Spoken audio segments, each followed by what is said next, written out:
Assalamualaikum mga kabayan. Ang personal na kalinisan ay mahalaga sa buhay ng isang Muslim dahil pinibigyang diin ng Islam ang pagiging malinis at dalisay.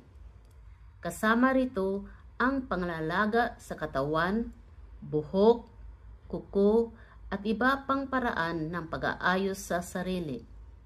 Para sa mga Muslim, ang pagiging malinis ay bahagi ng pananampalataya at ng likas na asal na tinatawag na fitra. Ayon sa isang hadith na inuulat ni Abdullah bin Umar, sinabi ng Propeta Muhammad, sumakanya nawa ang kapayapaan, may 5 gawain na kabilang sa fitra: pagtutuli, pag-ahit ng buhok sa pribadong bahagi, paggupit ng mga kuko, pag-aalis ng buhok sa kilikili, at paggupit ng bigote. Ulitin natin.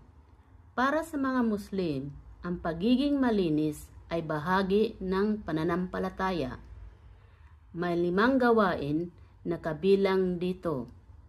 1. Pagtutuli. 2. Pag-ahit ng buhok sa pribadong bahagi. 3. Paggupit ng mga kuko. 4.